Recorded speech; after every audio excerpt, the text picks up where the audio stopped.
I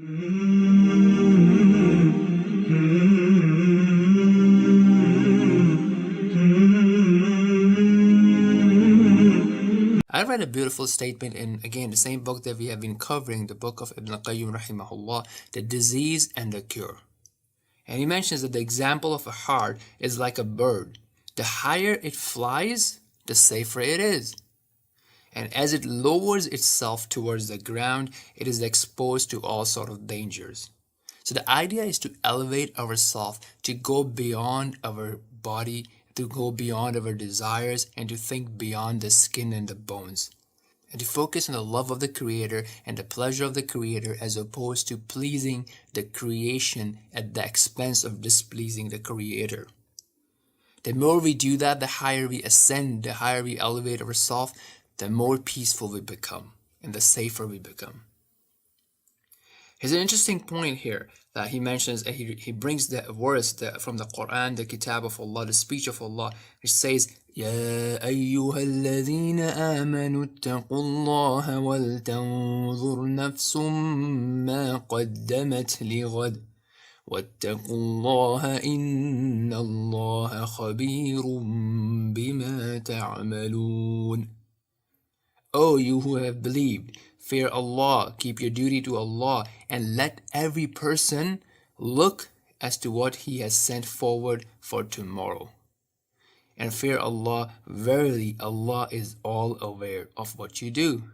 And it continues, وَلَا تَكُونُوا كَالَّذِينَ نَسُوا اللَّهَ فَأَنْسَاهُمْ أَنفُسَهُمْ أُولَئِكَ هُمُ الْفَاسِقُونَ. And be not like those who forgot Allah, and He caused them to forget themselves. These are the ones who are fasiqun, the ones who are rebellious and disobedient to Allah. What does it mean to forget oneself? It is explained as forgetting the right path, forgetting to focus on the right path towards safety, happiness, peace, eternal bliss, and the path to the pleasure of Allah, the paradise of Allah. So you can see that how Quran instructs us to be focused and to remember what is good for ourselves, and to be obedient to Allah subhanahu wa ta'ala, and to count and hold ourselves accountable for what we are achieving and how we are using all the resources that Allah subhanahu wa ta'ala has given us.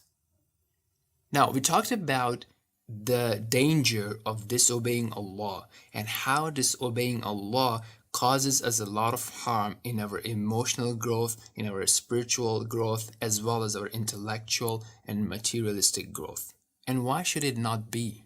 Allah is the creator, the designer, the owner, the Lord, the sustainer, the one who arranges all affairs of the universe, the most merciful, the most just, the completely and perfectly wise. So all His orders and guidelines and the rulings are based on His wisdom that are designed to help us achieve alignment and harmony and growth and peace and oral peace in the community. As we try to stray away from it, we are disobeying Allah subhanahu wa ta'ala and causing ourselves local and a harm at a communal level. But now we want to start looking at how the evil forces, the enemies of Allah, how they sneak into the heart of the believer and causing him to do acts of disobedience, how it happens in stages, how it is lured, how the heart of a believer is lured into doing things that are displeasing to Allah subhanahu wa ta'ala. So again, in the same book, al-Qayyim Rahimahullah, he mentions the example, the analogy of the heart of a believer being safe and secure in the worship of Allah, in the obedience of Allah, guarded by all the knowledge, guarded by all the body parts, which are the soldiers, which are protecting the heart from harm. And on the opposite side is the army of those who are against the Creator, those who are trying to cause mischief, those who are trying to incite the believer into committing disobedience. And the shaitan, the lead, and his allies now see that the heart of a believer is firm and secure and safe, so they send out their specific and special investigators and their closest and the strongest soldiers to go and investigate which of the soldier is the dearest and the closest to this heart of the believer. They return back identifying that one key soldier to be the self, the nafs. So these evil forces then decides and plans to seduce the self, and they're instructed to find the venues that are beloved to the that are most desiring to the self. What are the most beloved things to the self?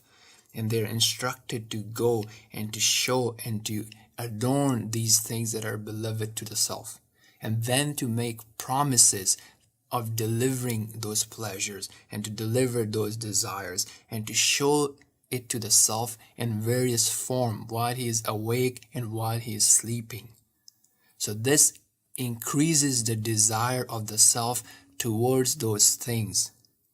At the same time, false promises are being made to deliver those things until the self and what is surrounding it is shackled into those false promises and becomes a captive of the evil forces.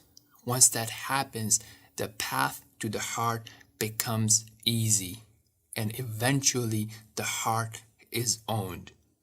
So what we will see going forward in upcoming episodes is how the shaitan, the evil side, the dark side, tricks and captures the eyesight, the hearing, and other faculties of a believer, and how it starts from desires and false promises.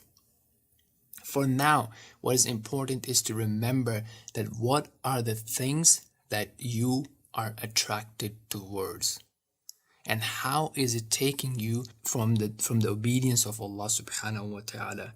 It may not be taking you directly into disobedience. It will start to take you into distraction, into doing things that are permissible, but doing too much of those things, and to start neglecting the obligations, and to start being relaxed about the obligations, or to start being relaxed about the forbidden things. So you still don't do it, but you're becoming more and more relaxed about it, and you have an excuse and interpretation that you allow yourself that you are allowed to do it because of your special circumstances. And this is how it starts, and this is what we will see going forward for the faculty of sight, the faculty of hearing.